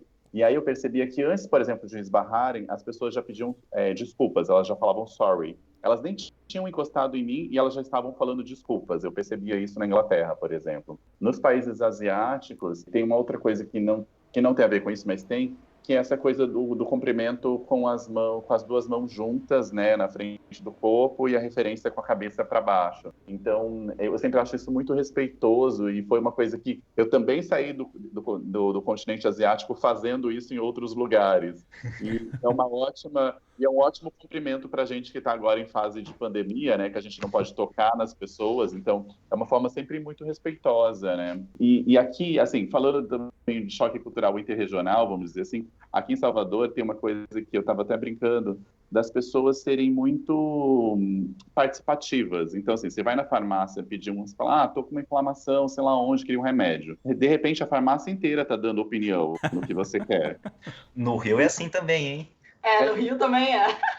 E assim, em São Paulo, em Campo Grande, que são as outras cidades que eu tenho referência, isso não é comum de estranhos começarem a falar com você e a darem opinião sobre a sua vida. Então, assim, eu sempre sinto um misto um pouco invadido, mas eu sempre acho muito gostoso essa coisa das pessoas te olharem, interagindo com uma coisa que está acontecendo ali. Então, tem um primeiro incômodo inicial, mas depois vira uma situação engraçada e você faz, né, amigos ou colegas, ou vive uma situação que eu brinco que são quase esquetes de humor, assim. Mas eu acho que também deve ter alguma questão histórica nesse ponto, porque daí você vai para o interior de Campo Grande, que a gente ainda não comentou aqui no programa, mas eu também sou de Campo Grande, Mato Grosso do Sul, não conhecia o Guia antes, fui conhecer aqui em São Paulo, mas somos dois sul-mato-grossenses neste programa, então Primeira vez na história do podcast, Mochileiro Sem Pauta, com 2 pessoas do Centro-Oeste. Pô, verdade. Não, a Cami não. A Cami também é a Cami SS Mochileira. Sim, mas ela tava com outro sumatogrossense. Ai, meu Deus, tá bom. Vai. Joga na cara. Depois vai pra Ok, geladeira, ok. não sabe por quê. Eu só quero dizer que o Wesley, enquanto eu estava fazendo esse podcast, ele estava tomando tereré, que é uma bebida tipicamente sumatogrossense, que é uma espécie de chimarrão gelado. Não é isso, mas é isso. O tererê aproxima pessoas, né? Tereré não, por favor. Tereré é aquilo que você faz no cabelo. Isso é tereré, com acento Me agudo. perdoe o erro gramatical. O jornalista está enferrujado nesses últimos tempos, tá bom? Mas voltando também para o sul do país, é muito difícil acontecer isso, de outras pessoas estarem interagindo com o desconhecido e falando esse exemplo da farmácia e tudo mais. Eu não sei, eu quando fui para o Rio de Janeiro, as poucas vezes, eu sentia isso das pessoas estarem interagindo, eu ficava meio ressabiado, meio invadido também nesse ponto. Mas na verdade é muito uma questão de costume. Você tem que aprender, se não quer que as pessoas conversem, você tem que ter noção do que você vai falar, né? Você tá na mesa do bar, você não vai falar a noite passada rolou uma noite maravilhosa de sexo e tudo mais, porque o vizinho pode pegar e começar a falar também. Daí você tem que começar a pensar que você está conversando. Olha. Não, aqui no Rio tem um costume, cara, que eu acho absurdo, que não é comum pra mim, mas eu sei que tem muita gente que faz, é ler a conversa do outro no WhatsApp. Tem gente que fica acompanhando, sério, eu tenho amigas, muitas que acompanham e falam assim, pô, eu quero ver o que ela vai te responder, que fica lendo a conversa do outro no transporte público. Eu acho isso bizarro. O Gui, você falou da questão até dos gêneros no Marrocos, né, dessa divisão das mulheres, o Farol também, né, da interação de sempre abordar as mulheres. E isso me fez lembrar do Egito, os primeiros países muçulmanos, que eu tive uma dificuldade tremenda em ficar sempre cercado por homens. Eu não tinha a perspectiva da mulher do país, a não ser que ela fosse irmão do menino ou prima, mas era raras vezes. Então isso no começo, e também como jornalista eu tinha essa questão, né, de escrever sobre a percepção do país através das pessoas. Eu falei, cara, eu não tenho visão da mulher. Como é que eu posso falar do Sudão? Então toda a minha experiência no Sudão e na Mauritânia é baseada na visão masculina. Eu não tive, cara, Egito, Couchsurfing, eu tentei o máximo ficar em casa de mulheres. Eu fiquei em 2, mas eram patriadas, então não conta, não eram egípcias. Então isso pra mim foi um choque de tipo assim, não tô nem entrando no mérito, o transporte tem um vagão que é pra mulher, mas a questão de não interação dos dois gêneros. Você fica só na mentalidade masculina e vice-versa, as mulheres femininas. Então como é que foi pra vocês? Pra mim foi um choque tremendo no sentido de incômodo, até me entender que eu não vou ter relação de conversa com as mulheres. Não vai ter, não vai existir. Como é que foi pra vocês isso? Não, eu acho que tem essa coisa do estranhamento mesmo, né? De você ver que tem lugares destinados para homens, lugares destinados para mulheres. Eu acho que isso não é zero comum aqui na nossa sociedade ocidental, né? Com exceção do metrô carioca, que tem um espaço destinado para as mulheres e que já é incomum para gente que vem de outras cidades. E isso é um estranhamento, assim, de você não poder ter determinados contatos com as mulheres, né? Ainda mais eu, por exemplo, a maior parte das minhas amigas no Brasil são mulheres, então eu tenho muito contato, tô muito mais acostumado ao universo feminino, digamos assim, ao universo das mulheres, do que ao universo masculino. Então foi um estranhamento que eu tive também, mas eu acho que também essa coisa como eu também nunca fiquei tanto tempo nos países, logo eu era identificado como turista, ou também, quando eu estava com alguma mulher, por exemplo, no Marrocos, eu estava com uma amiga que eu tinha conhecido na viagem. Então a gente ia junto para os lugares, as pessoas olhavam para a gente de fora e achavam que a gente era um casal. E isso nos protegia também de algumas situações, né? Então tem esse choque cultural, digamos assim, de você ver essa divisão, né? A única vez que eu vi, assim, separação que ficou muito clara para mim foi de gênero, né? Foi quando eu fui convidada em Dar es Salaam, na capital da Tanzânia, para um casamento. Isso eu acho que é um ponto para a gente falar também depois dos casamentos. Eu tava no museu, aí eu falei assim, o que tá rolando aqui nesse canto? Aí a mulher falou assim, um casamento, quer ir? Aí eu quero. Aí eu só botei o cachecol, por sorte, eu tava de cachecol nesse dia, eu botei na minha cabeça que era um casamento muçulmano, e as mulheres ficavam do lado direito e os homens do lado esquerdo. Completamente separado. Até na hora que ia comer, isso daí também é um outro ponto interessante de casamento, é que você espera até o final do casamento para você comer, você só janta depois de 5 horas, você já tá lá sentada, já morrendo de fome, e aí você janta, e aí mesmo na hora do jantar, os homens não se juntavam às mulheres, os homens comiam de um lado, e aí os homens eram servidos primeiro, depois de todos os homens serem servidos, as mulheres começavam a ser servidas. Então, as mulheres pegavam mais a raspa da panela, né? Mais para o final. Então, tinha uma priorização dos homens. Isso foi quando eu vi. E aí, falando de casamento, você é sempre muito convidado para casamento. É absurdo, assim. Você entra nos casamentos... Aqui no Brasil, a gente tem essa coisa de que casamento é caro, né? Você paga por pessoa. No continente africano, não. O casamento é aberto, você é convidado e você vai, assim. É muito engraçado isso. E você espera a comida. Você espera muito a comida. Várias horas, assim, de comida. Alguém aí já participou de algum casamento que teve que esperar rolar a cerimônia toda até sair a comida? Mas valeu a pena a espera, viu? Valeu a pena, não vou nem reclamar. Porque eu acho que uma coisa que eu lembro nos casamentos que eu fui convidado, né, ou fui de penetra mesmo, né, porque tá aberto ao público, não vou ser hipócrita aqui, mas na questão da comida, pelo que eles me falaram, todo mundo sempre leva alguma coisa, todo mundo ajuda, então é um casamento comunitário de assim, o tio vai ajudar, a tia vai ajudar, o sobrinho vai ajudar, não tem assim uma empresa responsável, os membros da família vão fazer o casamento. O que faz com que ele não seja tão caro e não tenha essa coisa de cabeça. Que no Brasil eu acho uma porcaria, com todo respeito quem casa, mas pagar por cabeça. Ah, o guia vai custar 150 pila. O faraó também é 150. Aí tem que ir com roupa bonitinha. Ah, pelo amor de Deus, gente. Então, mas... Tem que avisar com antecedência que vai. Isso é uma coisa que mais me incomoda no casamento. Uma coisa que eu esqueci de falar rapidinho antes... Vou voltar, tá? Mas a pauta aí na minha cabeça eu não vou esquecer. Voltando pro Brasil, uma coisa que me incomodou, que é um choque, é uma cultura do brasileiro, é desmarcar, assim, como se não tivesse compromisso. Eu marquei, vamos marcar a sexta, vamos. Aí chegar lá na quinta-feira, não vou. Por quê? Porque não tem compromisso com os... Assim, não tem justificativa. Ah, meu tio tá doente. Cara, puta que... Vou falar palavra nesse programa, pode falar, tá? Não sei se o Gui não gosta, o Farol, mas assim, puta que pariu, galera. Vocês que desmarcam, olha, eu espero que o karma na próxima reencarnação vocês se ferrem. Porque de verdade, no Brasil tem essa cultura, que lá fora você tem um compromisso, você pode até atrasar, mas caso do trânsito. Mas no Brasil eu sinto que as pessoas desmarcam com facilidade, como se não tivesse um comprometimento. É um choque reverso. Sim, e você tá sendo legal falando que um dia antes a pessoa desmarca. É muito comum no dia, faltando uma hora, fala, puta, não vai rolar hoje. É que agora já não tem mais evento, não tem mais desculpa, né? Mas antes, quando ia pra balada, quanta gente já não fala assim, puta, não, hoje não tô afim. A desculpa de agora, ai, meu tio acho que tá com Covid, vou no hospital com ele. É essa desculpa que rola. Às vezes 15 minutos antes do evento, assim, vamos fazer uma call. É a desculpa do momento? Vamos fazer uma reunião. Desculpa do momento. A desculpa do momento é alguém com Covid. Outra desculpa também é a internet. A internet tá ruim, não dá pra fazer aquela reunião no Zoom.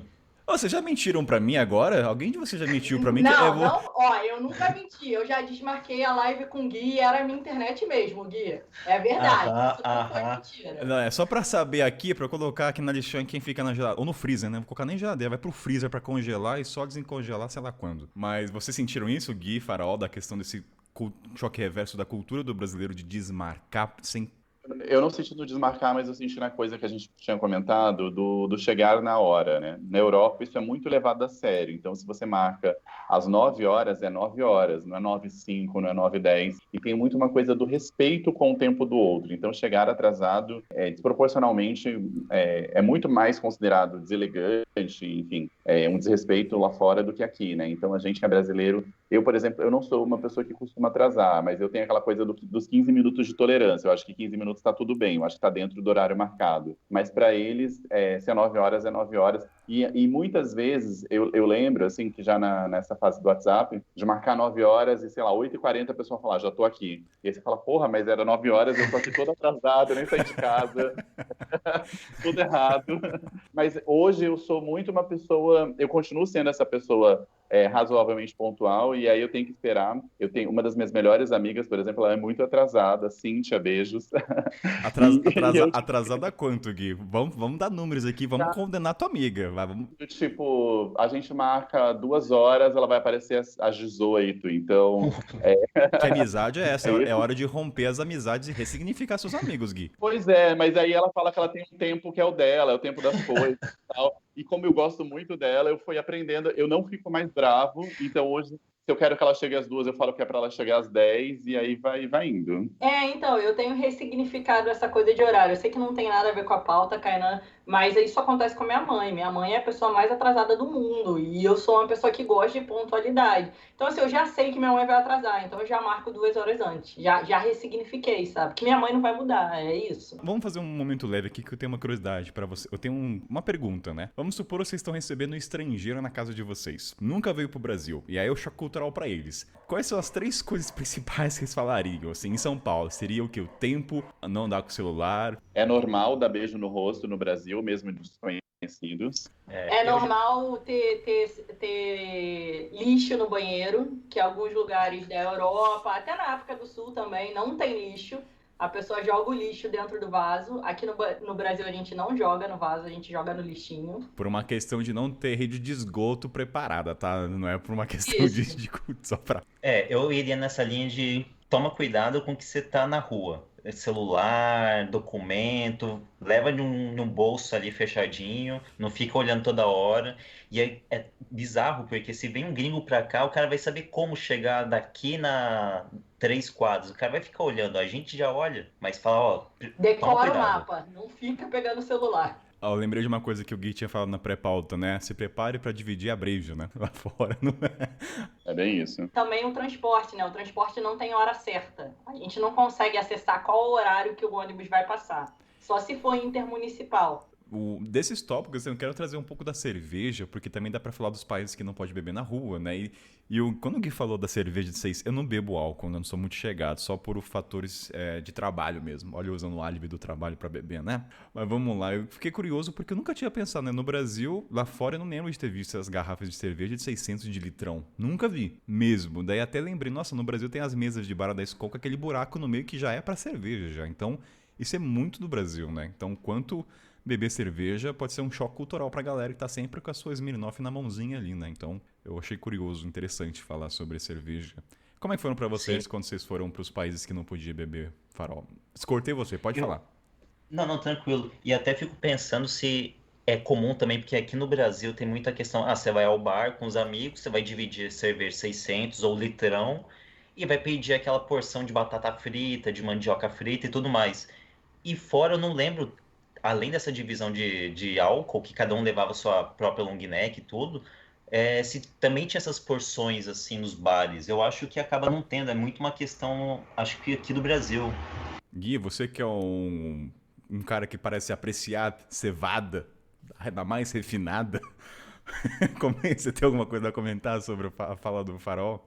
Eu acho que é bem isso, assim, né, na Europa tem essa cultura da pint, né, que é aquele copo gigante com muita cerveja que você toma individualmente, que você também pede a sua comida. Realmente eu não lembro dessa comida for share, né, tipo, para compartilhar fora aqui do Brasil. E aqui é muito comum, né, tipo, você tá na mesa do bar, todo mundo bebe aquela cerveja, o copo vai enchendo automaticamente, mesmo sem você pedir. Então, acho que é uma cultura muito brasileira e quando eu morei no Chile um tempo, né? No Chile é um dos países onde é proibido beber na rua. Então, mas obviamente os chilenos dão o seu jeitinho, né? Como acontece nos Estados Unidos, eles colocam em outros recipientes e continuam bebendo. Mas é realmente uma preocupação essa questão de beber na rua. Então, quem é chileno pode ser multado. Nós, turistas, também podemos ser multados, mas geralmente na primeira vez eles dão uma espécie de notificação. Eu nunca cheguei a receber, né? Eu sempre consegui burlar as regras, digamos assim. Olha o jeitinho brasileiro. Isso, é mais... É refrigerante. De beber escondido. Mas tinha essa neura, né, do tipo, será que tá vindo alguém aqui, né, tipo, será que tá tudo bem? E eu vi pessoas sendo multadas, né, no Chile, então é comum mesmo. Mas uma dúvida para vocês, tanto pro Faraó e Kainan, a cerveja era gelada ou tem lugares que bebem a cerveja quente? Nunca é tão gelada quanto no Brasil. O Brasil é o que tem a cultura de beber a cerveja mais gelada, pelo menos nos países que eu passei, mesmo aqui na América Latina, né? Tipo no Chile, a cerveja é um pouquinho menos gelada do que a gente bebe no Brasil. E na Europa tem vezes de cerveja quente, sim, mas com frio, né? Com um tempo mais frio, isso justifica. Não digo quente, mas temperatura ambiente. E daí é aquela coisa, tá 30 graus lá fora, vai estar 30 graus cerveja, e é muito bizarro. Eu também, assim como o Kainan, eu não bebo. Eu bebi quando eu viajei e tal, mas pela questão, saber como é que é o gosto e tal, ter experiência cultural, abrir os horizontes. Mas era muito estranho beber uma cerveja a temperatura ambiente. Você fala, nossa, pô, tá calor, vamos beber aquela coisa gelada para refrescar. Não, é temperatura ambiente, muito estranho isso. E dá até para conectar também com água. No Brasil toma água muito gelada e no continente africano, água, a temperatura, para mim foi normal, mas para muita gente, tomar água quente, né, para eles, foi é um desafio no começo. como pra cerveja, né? Tá acostumado com uma cerveja super gelada e pra água, pior ainda, né? Água quente, não é agradável pra garganta. No continente africano, o refrigerante é quente também. Eles bebem quente. Eles têm essa mania de beber quente, sem problema nenhum. Mas só um ponto, Mel, que eu não sei se é questão cultural ou é a falta de estrutura para refrigerar as latinhas, né? E é uma consequência as pessoas tomarem quente. Porque, sei lá, na Europa eles teriam condições, por exemplo, de deixar gelado. No Brasil é uma cultura. Agora, em países africanos, nem todo mundo tem um refrigerador, eletricidade para ficar. Então, pode ser uma consequência tomarem quente, mas eu não acredito que eles optam, eu quero tomar quente. Não, tinham alguns lugares que era uma opção, a pessoa gostava de tomar quente. Não, eu ia falar que na Europa é muito comum tomar a água na temperatura ambiente, né? Que essa coisa de tomar água gelada, por exemplo, é uma coisa muito brasileira. Então, foi uma coisa que até eu revi, assim, eu passei, hoje eu continuo tomando água na temperatura ambiente. E assim, e até ir para um outro assunto que a gente comentou aqui a falar, assim, que eu acho que tem a ver com aquele outro assunto das babás, essa questão da subalternidade, né? Da gente ser sempre, assim, eu estou falando do copo ser servido não só pelos seus amigos, mas também rola do garçom vir servir o seu copo, né? E lá fora, assim, não só isso não existe, né? Do garçom vir servir o seu copo, e a profissão de garçom, ela não tem essa relação, né? De tanta subalternidade. Os garçons, ser garçom na Europa, por exemplo, não é menos, entre aspas, né? É uma profissão que a juventude ocupa e que as pessoas almejam e pagam suas contas com ela e não tem essa relação que tem no Brasil, né, que de baixos salários e de status social, mas também de outras profissões que, né, é mais comum você ver supermercado sem caixa, é mais comum você ver posto de gasolina sem frentista e você mesmo ter que abastecer o seu carro. Então, acho que tem algumas coisas que fora do Brasil são menos comuns, né? De ter essa figura que está ali para te servir, né? São funções que... quer um exemplo disso, recentemente, que me chocou? Eu fui com a minha mãe no supermercado, que está conectado com o garçom, e eu falei, mãe, tem agora um cara que pega os carrinhos do supermercado para juntar? Eu fiquei chocado e falei, porra, assim, não tô desmerecendo, não é isso o ponto, mas caramba, o brasileiro não consegue pegar o carrinho e voltar e devolver? Ou porque, assim, alguns supermercados tem até um ponto, né, assim, não fica, porque às vezes é longe mesmo, o cara tá com pressa, mas tem pontos ali pra você deixar. E o cara nem deixa, ou seja, o brasileiro, no geral, é tão preguiçoso que teve agora um cargo pro cara pegar os carrinhos do supermercado. É triste isso. Você já viu que tem um cargo agora para separar as coisas que as pessoas deixam na boca do caixa? Sabe quando você vai na boca do caixa e você fala assim, não quero mais comprar o arroz. E aí o arroz volta, aí vai acumulando. Aí várias vezes que eu já fui no supermercado desde que eu voltei, tem uma pessoa só separando todas as coisas que as pessoas deixam na boca do caixa para botar no lugar novamente. Eu achei isso absurdo, sabe? E eu acho que algo muito mais complexo, porque tem tanta questão do comportamento das pessoas que vão ao supermercado, deixam as coisas ali de lado e tudo mais. Quem vai ao bar tem essa nariz em pé e tudo mais, só que também tem a questão da desigualdade. Então, quantas pessoas que não tiveram oportunidade de educação e tudo, e é o emprego ali que vai ganhar o salário mínimo, ou vai pegar e ganhar menos ainda, mas vai fazer aquelas coisinhas pequenas, o menor aprendiz e tudo. Então, por isso que eu acho que quando o Gui falou de Europa e tudo, por ser menos desigual, eu também não sei como é que funciona na África, se é isso, como tem menos desigualdade, daí tem toda aquela questão, tem menos conflitos de segurança e também tem menos esses empregos subalternos.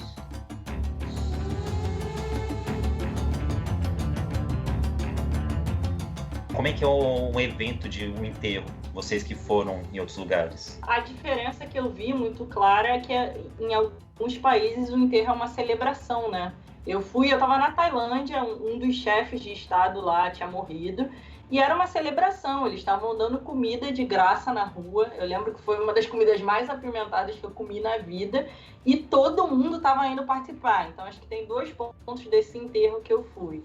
O primeiro é que todo mundo venerava o grande líder lá, então todo mundo parou de trabalhar, era feriado na região, para ir lá no enterro e dizer o adeus para ele.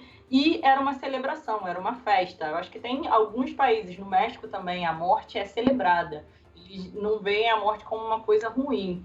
E no continente africano, no que eu fui na África do Sul. Eles tinham uma coisa de matar um boi e deixar o sangue do boi jorrar. E o sangue do boi passando era um campo, né, que a gente estava, passando naquele campo, era como se tivesse a vida da pessoa passando ali. E na festa tinha as comidas que a pessoa gostava e as músicas que a pessoa gostava. E então era uma celebração mesmo. Eu achei muito diferente do que no Brasil, que tá todo mundo chorando, tá todo mundo ficar lá de madrugada, velando o corpo, uma depressão. Nos que eu participei era uma festa. Era celebrando a vida da pessoa. E no Brasil tem até profissionais pra isso, né? Tem pessoas que são contratadas, eu não sei, não lembro o nome agora, mas tem. É no Brasil isso, né? Carpideira. Carpideira, olha Sim. só. Mas de que forma não deixa de ser uma forma de homenagear, né? Tanto no Brasil quanto fora. Só que realmente fora, pelo menos as experiências que vocês tiveram foram mais festivas. Mas sabe qual é a diferença, Faraó? A diferença do que eu sinto nos enterros no Brasil e no continente, falando pela minha experiência, não sei das pessoas locais, as pessoas têm vontade de ir. É uma celebração, vamos comemorar a passagem dela. No Brasil, assim, é um momento triste, ninguém quer ir, é uma obrigação. Lá as pessoas vão porque vai ter comida, mas tem música. Eu fui em 3. Pra não mentir, eu fui em um que não foi legal porque o irmão da menina cometeu suicídio. Aí é outro contexto. Daí, assim, enterra o corpo longe, mas dos outros que eu fui é a celebração de, tipo, a tristeza que seria pra eles, pra gente, seria um cara super animado. E foi o que a Mel falou, teve alguns, acho que foi no Quênia que alguma pessoa da cidade morreu, é uma caravana passeata de carnaval, marchinha, tocando tambores. Eu falei, gente, o que tá passando? Era assim, até entender que o último carro era um caixão, eu falei, meu Deus. Então, eu acho legal essa diferença da celebração da morte. Eu acho que vai muito da forma que a gente encara a vida, né? E aí diz como a gente encara a morte.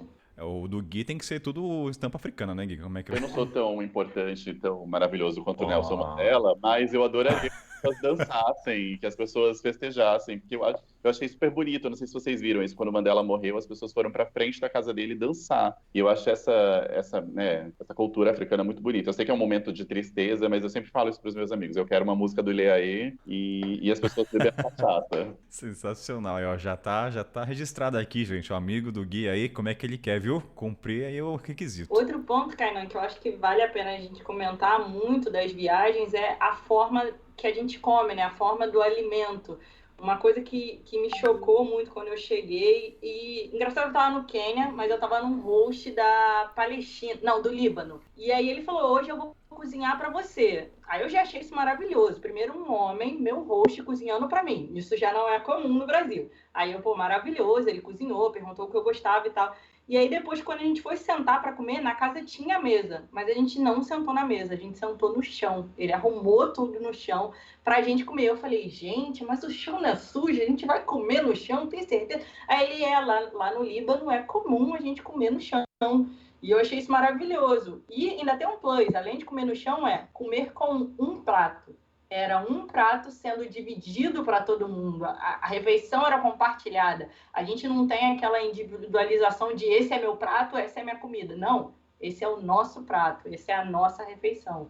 E uma dúvida, para que servia a mesa, então, no dia a dia dele? A mesa servia para ele trabalhar com o computador, porque ele às vezes trabalhava de casa. E aí a gente só trabalhava lá no computador e passar roupa. Ele passava roupa na mesa também.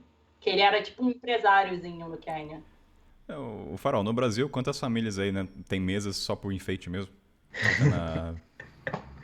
Exatamente. Essa coisa do prato, até antes de passar pra vocês, que eu lembro que isso foi meu host do Zimbábue que falou, que foi a primeira vez que eu tive contato em comer um prato único todo mundo.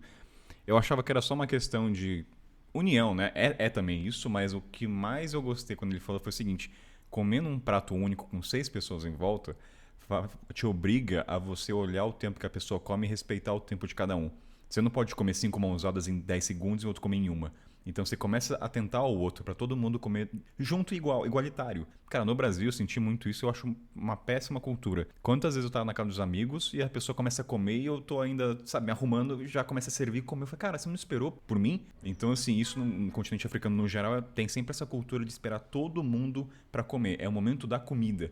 Que é um momento de celebração muito importante no Brasil, pela questão até do tempo, né, falando pelo estado de São Paulo, da correria. Assim, comer é pra é só ganhar consumo de energia, não tem aquele momento de compartilhar um momento. Não existe mais isso. Então, no continente, quando ele falou momento de comer junto, além da questão da comunidade, é você se atentar ao outro. Porque hoje em dia eu comia muito rápido. Então, se eu vejo o Gui comendo, ele tá devagar, eu vou devagar também. Vamos comer junto, vamos acabar junto. Então, é legal trazer esse ponto do choque, né, da questão da refeição. Uma coisa que eu percebi, voltando da viagem que eu fiz para Londres, lá em 2013, foi essa coisa do takeaway, assim, do quanto é comum, tipo, nenhum lugar tem local para você sentar. Então é isso, você tem que comer e sair andando e comendo. E por mais que, por exemplo, São Paulo seja uma cidade da pressa, seja uma cidade, né, do caos, as pessoas ainda sentam, pelo menos, para comer, né? As pessoas ainda param, pelo menos, mesmo que seja 10 minutos, para elas comerem alguma coisa. Hoje está mais comum essa coisa do pegar a comida para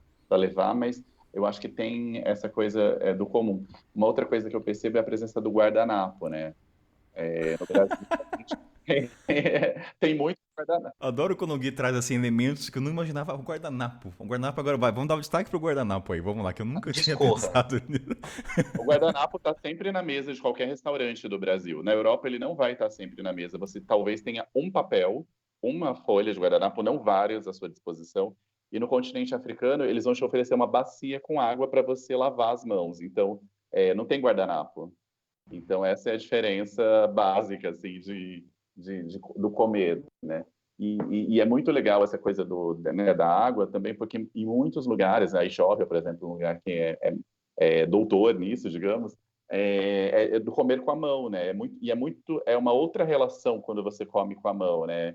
Para a gente tem um estranhamento inicial, mas quando você relaxa e se acostuma, é muito bom se lambuzar, é muito bom lamber os dedos, é muito bom comer dessa outra forma, né? Quem não se lambuza não se diverte. E eu sou conectado com essa coisa do lambuzar, que vem muito com a desconstrução. Quando eu tava na África do Sul, minha família comia aquele frango com curry, mas os dedos, eu lembro assim, a desconstrução tomou um tempo pra... Minha mãe sempre falou, não come com a mão, sujeira, né? Vai pegar farco e gafa. Então demorou até me acostumar e saber que era prazeroso comer com a mão. Hoje eu como quase tudo com a mão. Assim, eu me sinto incomodado em usar talher. Eu me sinto muito, nada contra a Europa, mas muito europeu. E eu falo, cara, não gosto desse eurocentrismo aqui na minha cultura. Eu vou comer com a mão mesmo, vou me sujar e vamos lambuzar. E dane-se, Minha entendeu? casa, minhas regras. Não funciona porque o pessoal quer usar papel higiênico ainda, tá, Wesley Farol? Então, assim, não rola, entendeu? Minha casa, minhas regras. Eu ainda tô tentando lutar contra papel pras pessoas que vêm aqui. Mas haverá um dia que tem um balde de água, tá? Assim, eu tô tentando. Não, acho que é importante falar de comer com a mão, é que no início é difícil, porque é quente pra caramba, aquela papa, eu pegava assim, até eu aprender como esfriar a papa na mão, que tem uma técnica, tá? Eu demorei, assim, queimei muito minha mão. Eu acho que vale, falando disso, de queimar a mão, falar do carvão também, Kainan, que você comentou. Cara, não sei se o Gui e o Farol viram, mas uma coisa... Acho que foi um dos choques mais que o olho estarreceu. Foi no Zimbábue, quando eu vi as mulheres cozinhando ali no carvão, e uma delas pega o carvão rapidamente, né, no vermelho cintilante, e fica 2 segundos na mão no vermelho. E eu, como uma criança querendo brincar com o fogo, eu fui tentar encostar. Cara, queimei meu dedo, fiquei com o dedo enfaixado. Falei, cara, aí você começa a entender na questão da mão da mulher africana, do trabalho, da resistência. Eu falei, cara, que lindo, né? Tipo, ela consegue chacoalhar o carvão vermelho. Isso é um... Cara, no Brasil, assim, falando da minha mão, né? Eu não consigo nem aproximar do carvão.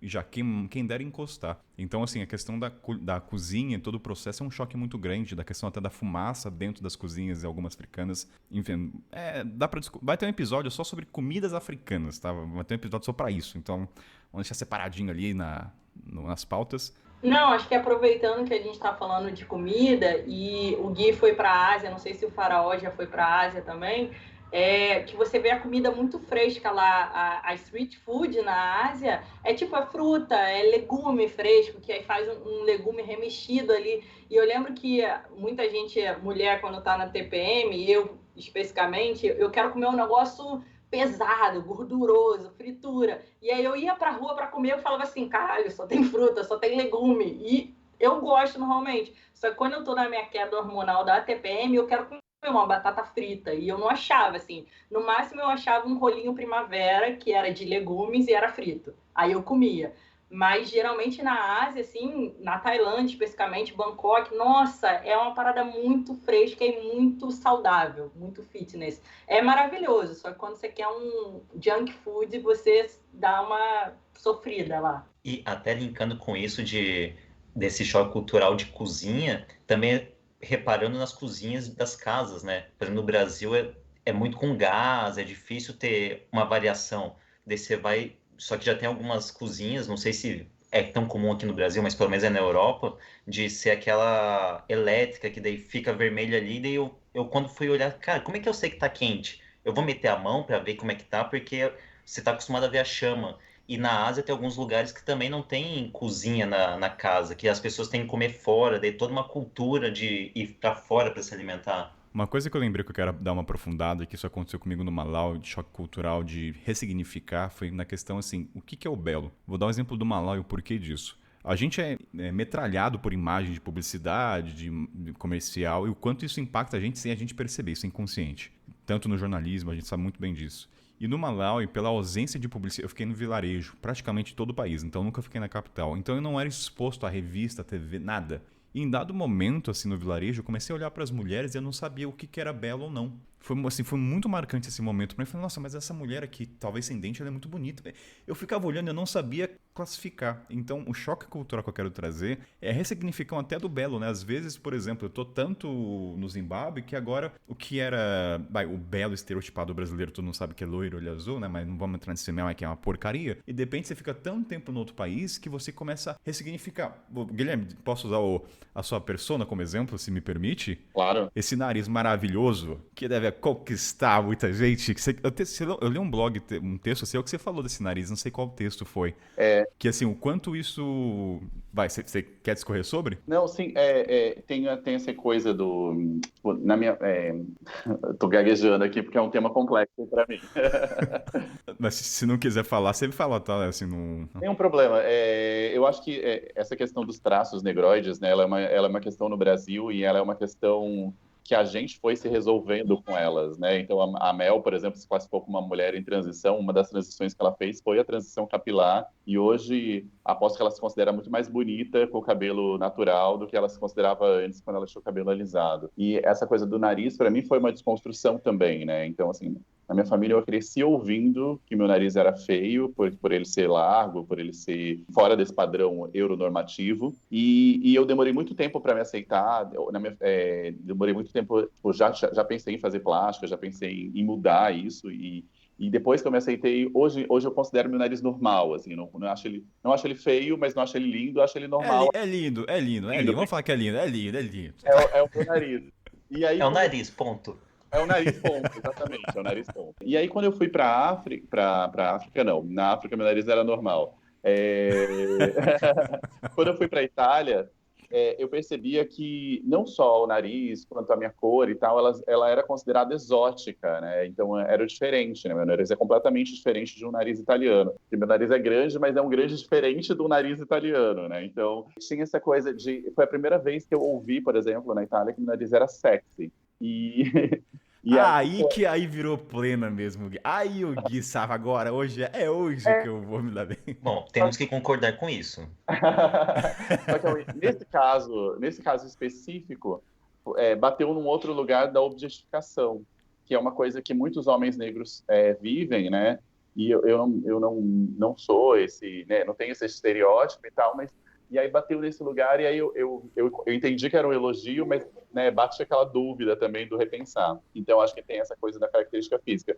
Mas eu tenho um livro que chama, eu sei que o jabá é daqui a pouco, mas eu já vou fazer um pré-jabá. Não, tá? por favor. Não... Eu tenho um livro que chama Dias pela Estrada, que eu conto a história as histórias que eu passei no mochilão, e eu lembro tem uma frase que eu falo isso, assim, e que eu ainda estou testando a minha beleza nesse lugar, porque é muito isso, assim, do tipo, em determinado lugar eu sou exótico, em determinado lugar eu sou sexy, em determinado lugar eu sou feio, em determinado lugar eu sou bonito, porque o padrão de beleza vai mudando, né? Então tem muito isso, assim, essa coisa da cor, da barba, né? Enfim, do tipo de gente. Por exemplo, eu tenho muito costume de usar boina, e aí quando eu vou para a África do Sul, eu sou mais um homem usando boina, porque lá muitos homens usam boina, então é interessante perceber o quanto você é diferente ou igual, dependendo do país que você vai. No Brasil, por exemplo, né, eu tenho pelos no peito. Então, assim, no Brasil, né, tem essa cultura da depilação. E você vai para os países árabes, eu sou mais um. Tipo assim, não tem esse olhar. E eu vou me aprofundar um pouco mais, e até na questão do ressignificar. Eu lembro, assim, continente africano, muitas mulheres são carecas. Careca, assim, no sentido mais belo possível da palavra. E aí, quando eu fui pra Portugal, foi até com o Cadu Caçaú, eu tava no Starbucks. E aí, qual foi o contexto? Tinha uma mulher careca, e era do local, né? Não era uma negra. E eu falei na minha pura inocência, nossa, que mulher bela, né? Com a careca. Porque eu ressignifiquei a imagem das mulheres carecas, que antes eu carregava sempre com câncer. Aí quando eu falei, ele falou, Kainan, não fala isso, cara, ela tá com câncer. Aí depois eu me toquei, nossa, assim, eu tinha esquecido o que carregava careca lá do ocidental, né, como câncer. Então, foi um choque positivo que a Mel trouxe no começo, né? Ele trouxe um impacto que ressignificou uma visão melhor das pessoas carecas. Eu não penso mais em câncer. Eu vejo, nossa, que belo, né? A ausência de cabelo ou não, mas... Então... Qual é a mensagem? Qual é a mensagem, né? Em algum lugar desse país, desse mundão, você é um cara lindo, belo. Esse nariz aqui do Gui, depois você vai olhar, entrar no Instagram dele, você vai ver essa sexualidade no nariz dele. Mas, brincadeiras à parte, tem muito disso, do choque, né? O quanto você é um padrão no país, mas no outro você pode ser uma pessoa encantadora, entende? O dread, por exemplo, do faraó, dread geralmente no continente africano é uma pessoa de confiança. Eu lembro que uma das frases que eu mais ouvi assim, cara, se você vê um cara de Rastafari ou dread, pode pôr a mão no fogo. Esse cara não vai passar por cima, você pode. Então, assim, né, o quanto esse Rastafari dele aí, pô, é credibilidade. Não, eu achei muito engraçado o Guilherme falar do meu cabelo, porque talvez, Gui, o seu nariz seja um cabelo para mim. Eu ainda não me sinto bonita com cabelo, eu trabalho, experimento milhões de cremes, que agora também tem um monte de creme, para eu tentar me achar bonita com cabelo. Eu tenho muita dificuldade ainda de sair com o meu cabelo solto. Normalmente ele tá sempre preso. Aí eu acho muito engraçado quando a pessoa me vê de cabelo solto, ela fala assim, mudou o cabelo? Aí eu, não, é meu cabelo natural, só que ele nunca tá solto. Então, assim, hoje eu tento seguir pessoas, porque no continente meu cabelo era lindo. Porque no continente africano o meu tipo de cabelo não é normal lá. Normalmente lá o meu cabelo é 3B, 3C. Para quem entende de cabelo, quem tá ouvindo a gente que entende de cabelo, esse é o meu tipo de cacho. E lá no continente já é 4C, que é um cabelo mais crespo, né? É um cabelo mais afro. E aí todo mundo ou trança, ou anda careca, como o Kainan falou, ou usa peruca. Então eles, quando viam meu cabelo lá, eles achavam lindo. E eu ficava incomodadíssima, sabe? Eu falava assim, cara, mas meu cabelo é horrível, meu cabelo é cheio, é difícil e tal. Então eu acho que quando você viaja, um dos choques cultural é que o que você acha feio no seu país vai ser lindo lá no outro país, você vai ser maravilhosa lá no outro país. E isso não só de beleza, também de cor. Eu não me entendia como pessoa preta quando eu estava no Brasil, mas assim que eu cheguei na África do Sul, a primeira coisa que me falaram, você é preta, você tem dúvidas ainda? Você ainda tá na dúvida? Você é preta, olha o tamanho da sua boca, sabe? Outra coisa, vocês falaram do nariz do Gui, a minha boca é grande pra caramba, eu não uso batom, de jeito nenhum. Porque vai aumentar muito a minha boca.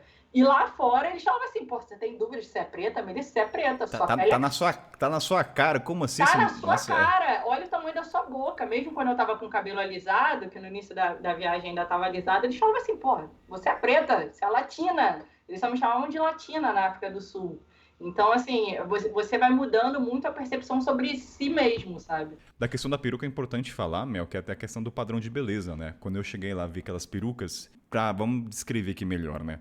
No Brasil, quando você usa peruca, você não percebe que é uma peruca.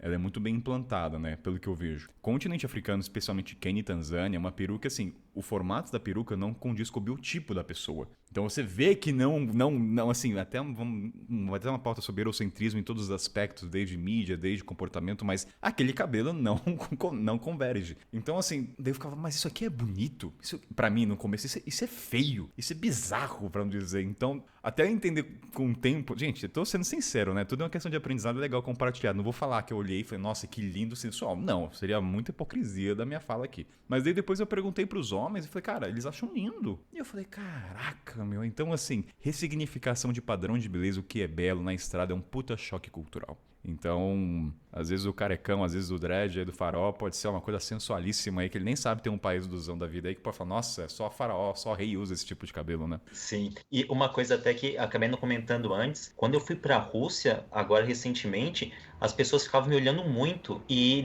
eu vi algumas pessoas de dread, e eram todas mulheres que tinham dread, eu não vi acho que eu só vi um homem de dread, e eu falei, cara, mas no Brasil é tão comum você ver na rua, no Brasil não, em São Paulo, no centro de São Paulo, é tão comum você ver pessoas de dread, porque você vai pra Campo Grande, nossa, você é o ET lá. E é muito isso, como você falou, você vai para outro lugar, você ressignifica tudo, você sai da sua bolha, da sua caixinha. Tem um exemplo, Mushirek, que já participou, quem já ouve o podcast sabe quem que é. Ele não falou isso no podcast, mas ele comentou um dia comigo, que vai estar até na pauta, né, com o Gui, vai ter uma pauta sobre os negros na bancada, até dando spoiler, mas ele falou que ainda teve um dia que eu tava no Quênia, ele fez trança no cabelo, não sei qual tipo de trança, tá? Não me pergunte, mas todo mundo olhava pra ele e dava risada. Falou, Kainan, depois eu descobri que a trança que eu fiz era pra mulher. E ele, assim, negro, ele passava como local, então, assim, curioso, né, o quanto um formato, um estilo de cabelo ressignifica totalmente a percepção da sociedade em relação ao Nicolas, então... Ó, Kainan, vou falar rapidinho das perucas. Tem um filme no Netflix que é da África do Sul que se chama Solteiramente. Lá você vai ver o estilo de peruca que estamos falando. Você, ouvinte, assiste esse filme. Primeiro que o filme é super engraçado. Segundo que você vai ver as perucas e o estilão sul-africano. Eu ia citar exatamente esse filme, é super interessante. E o choque contrário é verdadeiro também, falando sobre essa coisa do cabelo. Tem um lugar em São Paulo que eu frequento, que é um lugar muito africano, que chama Le Petit Village, que é um reduto africano de happy hour e tal. E aí, antes da pandemia, eu fui com uma amiga e ela tem o cabelo crespo, natural. E aí as mulheres ficavam olhando para ela com uma cara do tipo, ninguém usa esse cabelo, você não tem dinheiro para comprar uma peruca? Era mais ou menos essa cara, assim, de tipo... Então, tem essa diferença, né, de estilo. Mas, e uma coisa que eu percebi na África do Sul é que, assim, as mulheres... eu fui num, sei lá, num barzinho mais chiquezinho, assim. E aí, as mulheres que eram as garçonetes, que estavam servindo, elas usavam trança. E as mulheres que estavam sendo servidas, que estavam lá sentadas, madames, elas usavam peruca. Então, a peruca, ela é um status social. Ela é um símbolo de que você ascendeu. E, assim, é um símbolo de bastante ocidentalização e de uma... Enfim... Padrão de cabelo, né? Padrão de cabelo. E eu concordo com você nessa questão da peruca, assim, que nem sempre elas combinam com o rosto da pessoa, elas muitas vezes parecem muito fake, e que pra gente achar bonito é complicado no começo, mas depois você vai entendendo que é um processo daquele país, né? E é um julgamento que não cabe a gente, né? Porque eu acho que cada país tem uma realidade muito diferente, e é como a Mel falou, né? Esse cabelo que a gente tem visto cada vez ser mais comum no Brasil, o cabelo que a gente chama de Black Power, esse cabelo afro mais cheio, ele não é possível muitas vezes no continente africano porque as pessoas têm um cabelo muito crespo. Então, em salões da África do Sul, esse tipo de cabelo, que seria o cabelo da Mel, por exemplo, ele é chamado de Brazilian Hair. Então, se você quiser comprar uma peruca que é a Brazilian Hair, você vai comprar uma peruca parecida com o da Mel. Depois vocês olhem como é o cabelo da Mel lá no Instagram. E as mulheres africanas não vão conseguir ter esse tipo de cabelo, a não ser que elas usem uma peruca. Não, e o mais engraçado, você tocou no Brazilian Hair, é que todo mundo me pediu o meu cabelo. Deixa eu cortar seu cabelo para fazer minha extensão. Só que eles não tinham a noção que as extensões lá eram cabelos fakes, não eram cabelos naturais. O Brazilian Hair que eles usam em extensão lá é um cabelo fabricado, é de uma indústria que faz um plástico que é muito semelhante ao Brazilian Hair, só que não é cabelo natural, entendeu? Convenhamos, seria caro para um dedéu também, não, né? Não, cabelo. Tem peruca de cabelo natural, mas que é caríssimo, e eu não sei lá na África do Sul, mas aqui no Brasil a gente usa muito para pessoas que têm câncer. Aí é um cabelo natural, que são pessoas que doam e faz a peruca. Mas quando você compra assim em excesso, lá na África do Sul era isso, você ia na loja e tinha um Brazilian Hair para fazer extensão. Era um cabelo fabricado, um cabelo fake. Só que as pessoas não tinham essa separação. Então, toda vez que eu falava que era do Brasil, a mulher, vamos cortar teu cabelo pra eu botar no meu cabelo e tal. Eu, não, mas esse cabelo é fake. Enfim.